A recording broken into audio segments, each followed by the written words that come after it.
अच्छा मैडम, अब show off करने की कोई जरूरत नहीं, पता है आपका बड़ा जबरदस्त स्टैमिना है। वैसे डैड, आप मेरे साथ जॉगिंग पे क्यों नहीं आते? माँ को देखा है ना आपने, वो कितनी स्मार्ट हो गई हैं और अब तो वो मेरी बड़ी बहन लगती हैं। अच्छा, माँ की बच्ची और डैड, क्या मैं बूढ़ा लग रहा हूँ? भाई स्मार्ट। अच्छा डैड, मुझे एक बात तो बताएं, मैं क्या खूबसूरत नहीं हूँ? देखे ना, बताएं क्या मैं खूबसूरत नहीं हूँ? यार ऐसी बातें कर रही रोहेल हर वक्त मेरा मजाक उड़ाते रहते हैं। और तुमने उसका यकीन कर लिया? सीरियसली? देखो वो तो ऐसा ही है, लेकिन देखो साथ साथ जिम्मेदार तो है। अब कल तुम्हारी माँ के लिए वक्त पर दवाई ले आया ना? हाँ, मगर वो बहुत बदतमीज है और मुंह फट भी। ना वक्त देखते हैं ना मौका, बस कुछ भी बोल देते हैं। दिल का साफ है सी, जो अंदर है वैसा ही बाहर है, और ऐसे बहुत कम लोग होते हैं। जानती हो सी, इस ट्रिप के बाद वापस जाने का बिल्कुल मन नहीं कर रहा। हाँ तो आप मत जाए ना डैड, आप प्लीज यहीं रुक जाएं, हमें आपकी जरूरत है। और आपको पता है, माँ को आपकी सबसे ज्यादा जरूरत है। आप जब से यहाँ आए हैं वो खुश रहने लगी हैं डैड, और अब तो वो बातें करती हैं, हंसती हैं। पहले वो एकदम चुप चुप रहती थी। तो आप प्लीज रुक जाएं डैड, प्लीज मत जाएं, please please please please please please please. अच्छा बाबा, बस बस बैठ तो जाओ, बैठ। सी, मेरे बच्चे, मैंने समझाया था ना, बस कुछ अरसे की बात है see, please try and understand, and it's not like you alone. तब तक रोहेल है ना यहाँ तुम लोगों को, मतलब साथ देने का। Rohel, not again dad, please. सबसे पहले तो सी, देखो बेटा, मैं चाहता हूँ कि अब रोहेल के नाम से तुम चिढ़ना बंद करो। वो एक अच्छा लड़का है। नहीं डैड, मैं रोहेल की बहुत इज्जत करती हूँ, सिर्फ इसलिए कि वो माँ को जिंदगी की तरफ वापस लेकर आ रहे हैं, जो कि शायद मैं बेटी होकर भी नहीं कर सकी। देखो, for once and for all समझ लो, तुम्हारी माँ सिर्फ और सिर्फ नाटक करती है, हमदर्दियां समेटने की कोशिश करती है। मैं उसे बहुत अच्छी तरह जानता हूँ। डैड, आप क्यों माँ के नाम पर इतना गुस्सा करते हैं? आप क्यों चिढ़ जाते हैं उनके नाम पे? बेटा, तुम अभी नादान हो, नहीं समझती हो। तुम्हारी मामा तुम्हें और मुझे, हम दोनों को हमेशा इमोशनली ब्लैकमेल करती है। नहीं डैड, माँ ऐसी नहीं है, वो बहुत अच्छी है। एनीवे, देखो मैं चाहता हूँ कि, मेरा मतलब है, जितना हो सके उतना वक्त प्लीज रोहिल के साथ गुजारो, गेट टू नो हिम। वो एक अच्छा लड़का है, और फिर तुम दोनों में इतने कॉमन हॉबीज हैं, म्यूजिक, स्पोर्ट्स, वो तुम्हारी मदद कर सकता है। I will see. अच्छा डैड, माँ उठ गई होगी, उनके पास चले। और हाँ, सुफियान आपसे मिलना चाह रहा है। सुफियान कौन? डैड, मेरा क्लास फेलो, मेरा बेस्ट फ्रेंड है वो। He wants to meet you. I heard you the first time. ठीक है, उसे बुला लेना, मिल लेते हैं।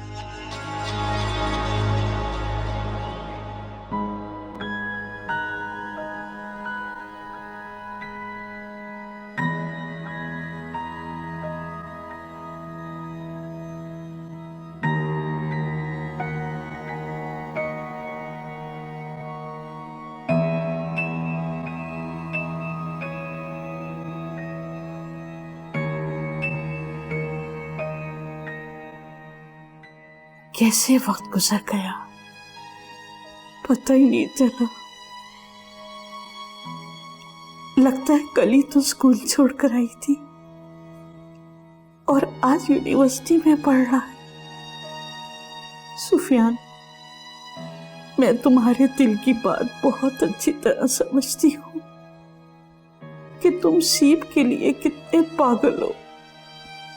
खुदा करे वहां सीप का बाप तुमसे ढंग से बात करे, इतना भी बहुत है, कोई हंगामा ना खड़ा हो जाए। लेकिन मेरे बच्चे, लोग कहते हैं तो सही कहते हैं, मखमल में भला टाट का पेवन कहाँ जचता है। सीप मखमल का थान है तो हम टाट से भी गए गुजरे। उस पर तुफैल का बार बार अपना एहसान जिताना, नौरीन का ताने देना, मैं कब तक सहूंगी बेटा। अगर उनसे मुंह मोड़कर तुमने सीप से शादी कर ली तो मैं पूरे खानदान से कट जाऊंगी। मैं तुफैल और नौरीन के शहर में बुझे ताने बिल्कुल नहीं सह पाऊंगी बेटा।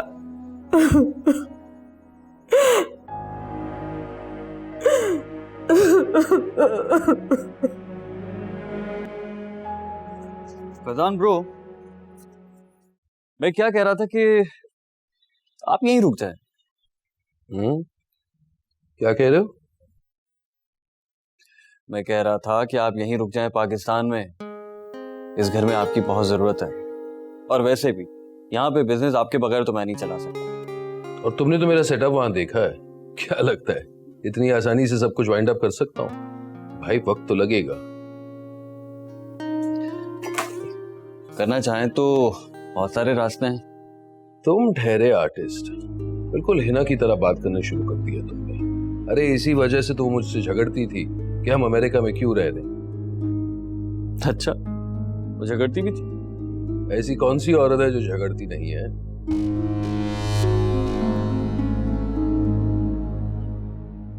वो लड़ती भी थी।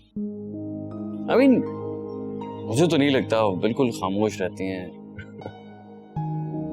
भाई मैंने तो उन्हें हमेशा बेबस ही पाया है, एक हारे हुए सिपाही की तरह। ओहो, बस भी करो ना, लीव इट। हाँ तो ये बताओ, मैं अब तुम्हारे भरोसे सब कुछ छोड़कर जाऊं? Bro, it's not my decision, it's yours. और वैसे भी मैं ठहरा एक गरीब आर्टिस्ट।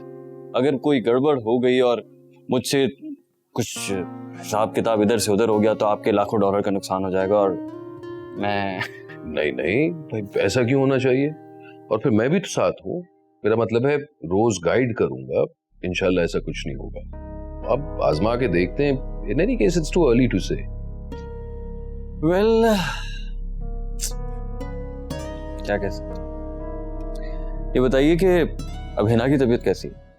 हिना की तबीयत? मुझे क्या पता उसकी तबीयत को क्या होना था। वो दरवाजा बंद था तो मैं नीचे चला आया। नहीं, मेरा मतलब है मुझे तो कोई आइडिया ही नहीं है। नो वरीज, वो बिल्कुल माइंड नहीं करेंगे। खासी ठंडी मिजाज, बेबस सी, बेगाना सी हो चुकी है वो। आपको पता है वो अपने आप से भी नहीं मिलती। क्या मतलब इस फलसफे का कि वो अपने आप से भी नहीं मिलती? बस है कुछ, ना किसी चीज की खुशी है ना किसी चीज का गम। रिलैक्स्ड। और ये सिचुएशन कोई बहुत अच्छी नहीं है, यू नो। इंसान सुबह जागे तो किसके लिए जागे? कि उसके जागने का किसी को इंतजार है तो वो सोचता है कि वो किसके लिए उठ रहा है, क्या कोई उसका इंतजार कर रहा है या नहीं। I mean, it's a deep depression, you know? खतरे की घंटी टंग।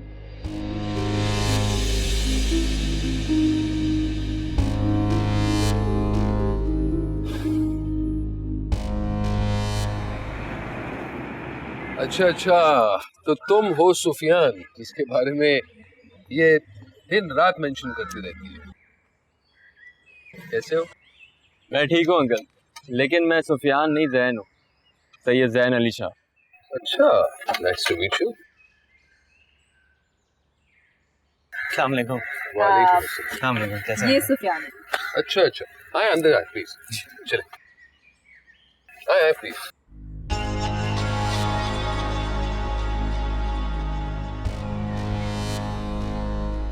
वैसे आजकल के नौजवान बिल्कुल सेम होते हैं। अमेरिका में भी जैसे ही समर आती है ना, सब अपनी गाड़ी पार्क कर लेते हैं और बाइक चलाना शुरू करते हैं। ये बाइक शौकिया नहीं, मजबूरन चलाता है। He can't afford a car.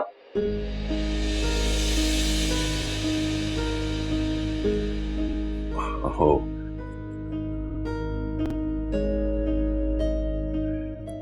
Jain, वैसे आपके वालिद साहब क्या करते हैं? बाबा पुलिस में आईजी हैं। वैसे दादा का इंटीरियर में अपना एक गांव है, जॉब तो बाबा तफरीहन करते हैं। ये उनका कार्ड।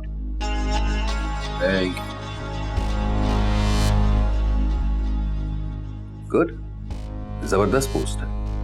इस बार तो नहीं, लेकिन इंशाल्लाह अगली ट्रिप पर मैं जरूर मिलना चाहूंगा। और सुफियान, तुम्हारे डैड क्या करते हैं?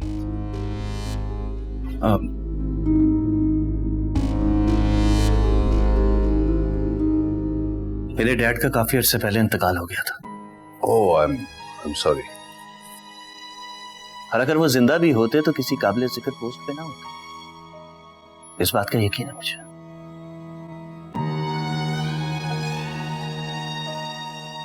ऐसे लोगों का ना तो जिंदगी में कोई पूछता है और ना ही मरने के बाद माशरे में कोई कमी होती है। वो बस एक आम से वालिद थे। आई सी। तो तुम क्या अकेले रहते हो? जी नहीं, अम्मी के साथ। और आगे के इरादे? कोई खास नहीं, बस डी फार्म करके अपने पैरों पे खड़े होना और एक मिडिल क्लास लड़के की तरह अपनी मां का सहारा बनना है।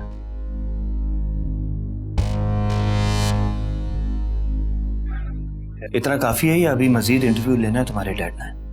आप सुफियान रुको तो, चाय आ रही है। आज के लिए इतना ही काफी है। वैसे भी ट्यूशन के लिए देर हो रही है मुझे। और हाँ, मैं अपनी यूनिवर्सिटी की फीस ट्यूशन पढ़ा के ही देता हूँ। ये तुम्हारा मसला है, इससे मैं इंप्रेस नहीं हो रहा। लेकिन हाँ, तुम जैसे लड़कों को हिंदी फिल्मों में हीरो जरूर कहते हैं। Anyways, it's a pleasure meeting you. और यकीनन आपको मुझसे मिलकर खुशी नहीं हुई है, ये आपके चेहरे पे दिख रहा है। मैं चलता हूँ। सुफियान रुको तो, माँ आ रही है। हाँ, आंटी को मेरा सलाम दो। Thank you.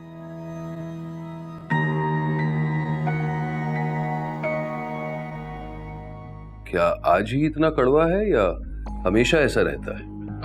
ये दौलतमंद लोगों से ऐसे ही खार खाता है। इसे पैसे और पैसे वालों से एलर्जी है। एहसास कमतरी का शिकार है, बस और कुछ नहीं। डैड, सुफियान अच्छा है ना? देख, अच्छा था, सच्चा और खरा। ये और बात है कि माशरे में ऐसे लड़कों को सनकी और पागल कहते हैं। नहीं डैड, सुफियान बहुत अच्छा है, मुखलिस इंसान है और बहुत रिलायबल भी है। अच्छा, आप दोनों बातें करें, मैं चाय लेकर आती हूँ। अच्छा, हाँ तो जैन, और बताओ, ये तुम्हारे डैड कितने सालों से सर्विस कर रहे हैं?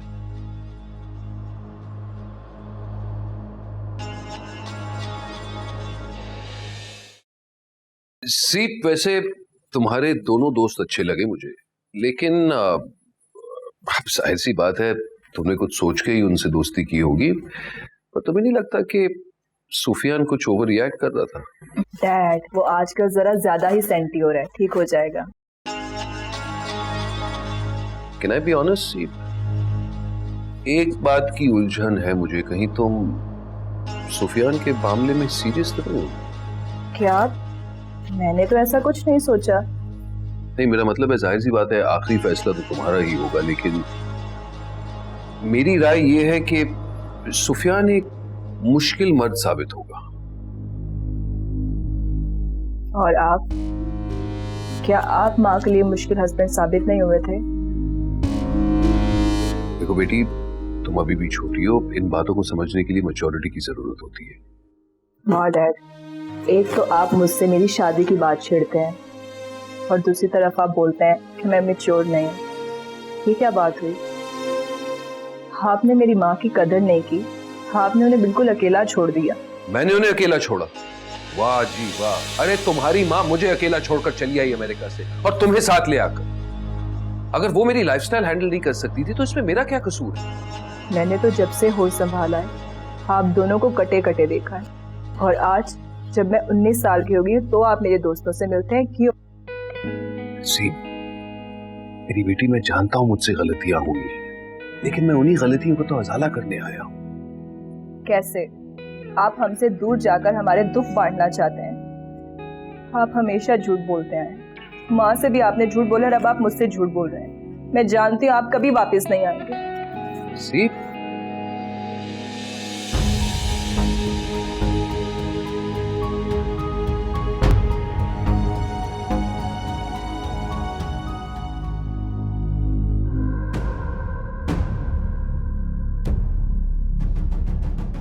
ये तुम्हारा मसला है, इससे मैं इंप्रेस नहीं हो रहा। लेकिन हाँ, तुम जैसे लड़कों को हिंदी फिल्मों में हीरो जरूर कहते हैं।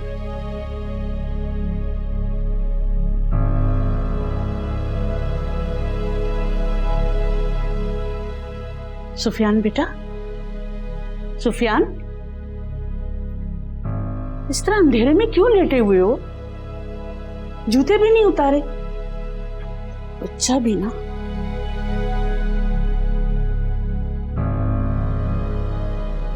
इस तरह अंधेरे में क्यों लेटे हुए हो?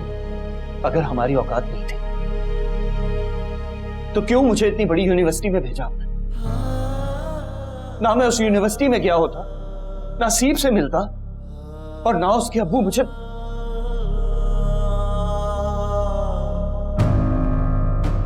क्या हुआ है बेटा?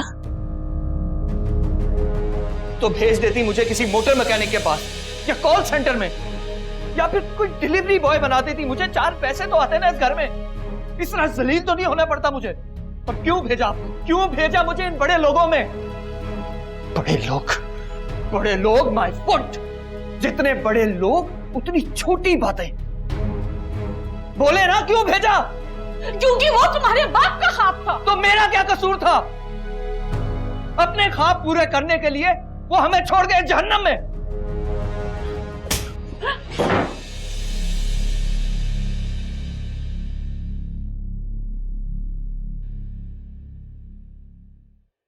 बदतमीज कहीं के। रोज जीता हूं, रोज मरता हूं मैं इस जहन्नुम में। रोज एक एक सीढ़ी चढ़ता हूं कि शायद कहीं पहुंच गया हूं, लेकिन ये लोग एक झटके में गिरा देते हैं मुझे। आखिर कब तक ये सांप सीढ़ी का खेल खेलते रहेंगे मेरे साथ?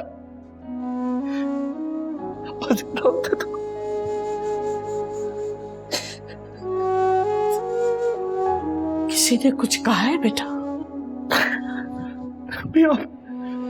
मारे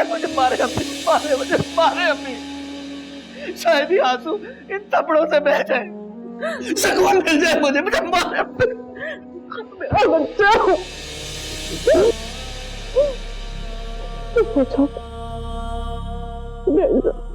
मेरा बेटा,